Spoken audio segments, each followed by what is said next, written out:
One of the thoughts I had was the invisible nature of the presence of Aboriginal people on this land.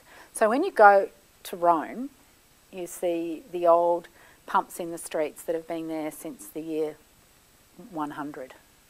And you see the Colosseum. When you go to England, you see Stonehenge. When you travel in Australia, you don't see monuments, white monuments to people, to us, to ourselves. You actually, the monument that's left is the land with as least impact as possible. And where that struck me was also on Fraser Island, actually, where it's pretty striking.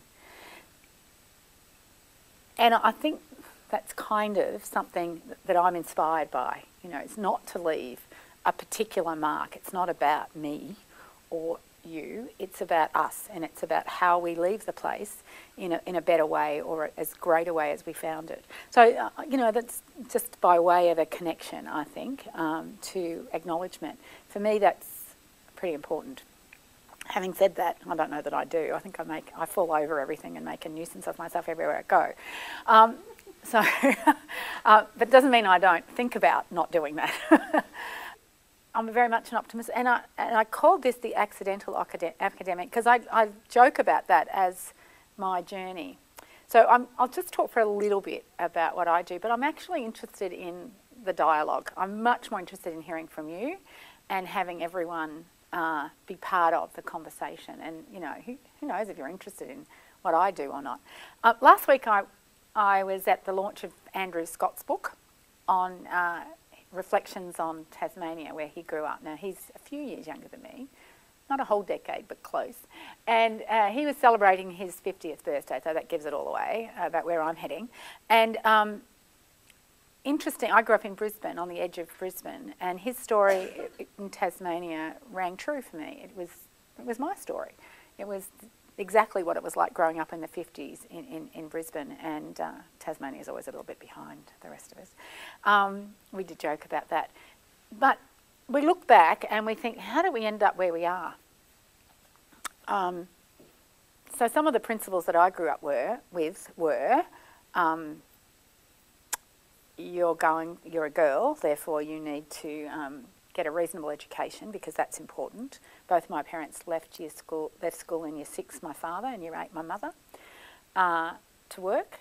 My father was dyslexic and could never say my married name, Cherednichenko, till he died, and couldn't spell it or write it.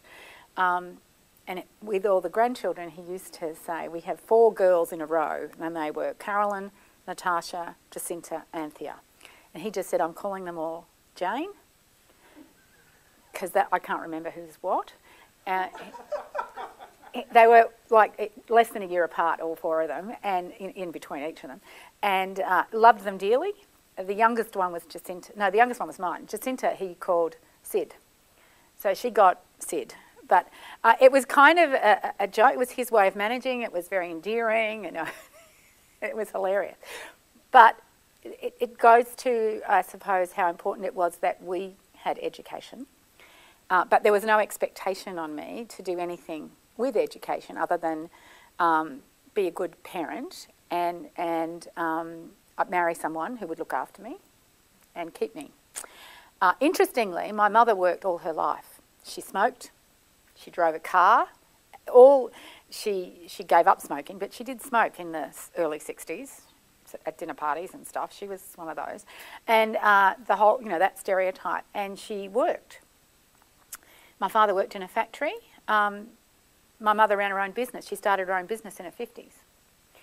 And for the interesting irony, so the modelling that was going on was one set of things, but the rhetoric was kind of, look, it doesn't matter for you. But I had a brother, there's 3 girls and a boy.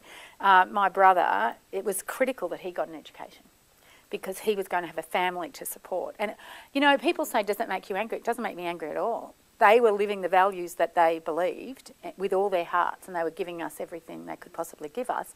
And at the same time, they were modelling a really incredible work ethic and, making do with things, stretching things, all the sorts of things that you do. And, there was plenty of times in my youth when I wanted to run away, but mostly it was a great family upbringing. I look back on my upbringing really constructively and really positively.